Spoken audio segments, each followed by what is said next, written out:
Všetci máme vedomie. Čo je to vedomie? Je to vedomie Krišnu.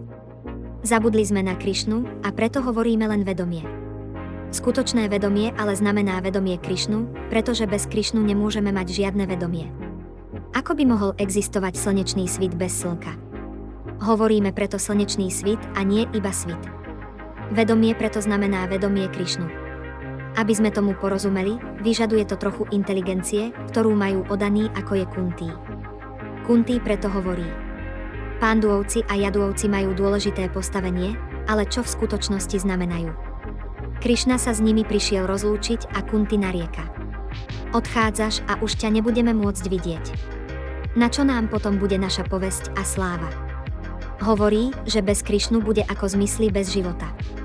V tomto hmotnom svete túžime uspokojovať svoje zmysly, ale bez Krišnu alebo bez vedomia Krišnu nemôžeme mať žiaden zmyslový pôžitok.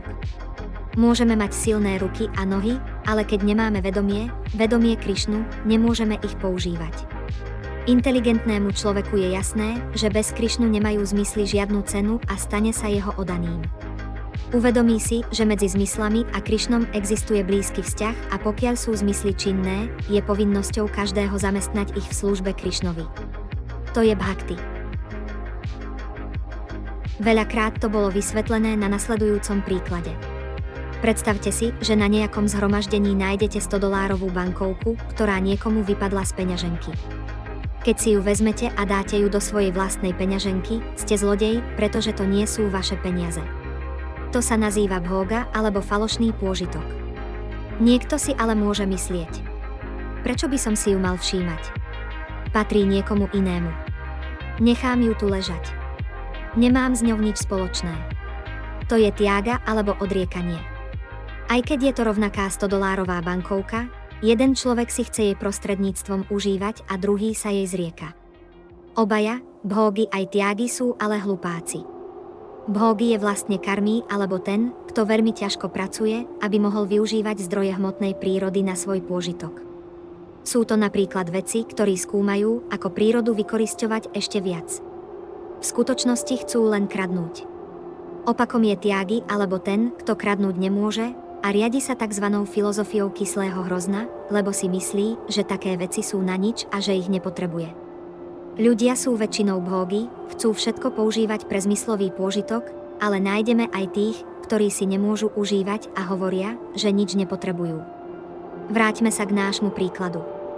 Správne sa zachová ten, kto $100 bankovku zoberie a povie si: niekto tie peniaze stratil. Pokúsim sa ho nájsť a potom bankovku vráti majiteľovi. To je skutočná služba. Nemá zmysel, keď si niekto peniaze ponechá alebo ich nechá ležať na zemi. To, čo urobil bhógy aj tiagy, je k ničomu. Bhakta, čiže odaný, ale vie, že všetko patrí Krišnovi a že by sme mu teda mali všetko obetovať. To je skutočná služba. Všetko patrí Krišnovi. Čo je toto telo?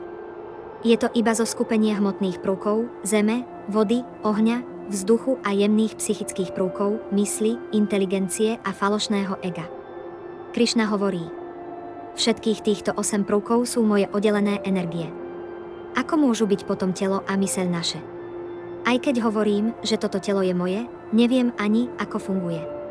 Nájomník v byte môže platiť nájom a používať všetko zariadenie, aj keď ani nevie, ako funguje rozvod vody a tepla. Podobne aj my nepoznáme podrobnosti o telesných funkciách a napriek tomu používame toto telo, ktoré v skutočnosti nepatrí nám, ale Krišnovi. Telo sa skladá zo zmyslov a zmysle, a zmysly i myseľ teda tiež patria Krišnovi. Som duša, ale dostal som príležitosť užívať určitý druh hmotného tela. Chcel som to a Krišna je taký láskavý, že mi také telo dal. Keď niekto túži po tele kráľa a nasleduje predpísaný spôsob, Krišna mu ho dá. A keď niekto chce telo prasaťa, aby mohol jesť výkaly, Krišna mu dá aj také telo. V ľudskej životnej podobe by sme ale mali pochopiť: všetko patrí Krišnovi. Prečo teda neustále túžim uspokojovať toto telo, ako keby patrilo mne? Radšej by som ich mal využívať v službe Krišnovi. Také uvažovanie je známkou inteligencie a bhakti alebo odanosti. Bhakti znamená používať zmysly v službe Hršíkéšovi, Krišnovi, ktorý je pánom zmyslov. Pretože sme chceli uspokojovať svoje zmysly a zabudli sme, že všetko v skutočnosti patrí Krišnovi, dostali sme toto telo, prostredníctvom ktorého si môžeme užívať. Keďže však zmysly nemajú bez spojenia s Krišnom žiadnu hodnotu, prirodzene z toho vyvodíme, že zmysly patria Krišnovi. Prečo teda nevyužiť zmysly na uspokojenie Krišnu? To je bhakti.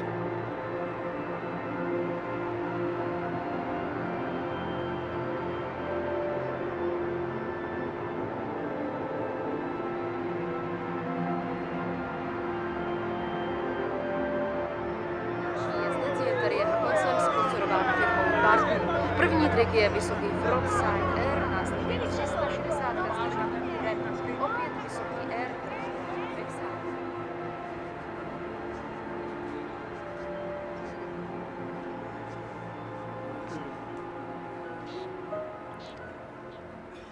Modrý pták. Modrý pták. Příště vyhraješ ty. Modrý pták. Modrý pták! Modrý pták! Modrý pták! Modrý pták! Modrý pták! Howie, Modrý pták! přestaň! Modrý pták! Je klid. Modrý pták! Howie, pojď sem! Modrý pták! Modrý pták! Uklidni se, Modrý ano, pták! už jdu. No tak Modrý mi pták! ukáž. Modrý pták! Modrý pták! Modrý pták! Modrý pták! Modrý pták! Modrý pták! Modrý pták! Modrý pták! Howie, vrať se zpátky! Modrý pták! Koušou modří ptáci, sele! Nekoušou, Modrý pták. neboj, ty smradé. Modrý pták!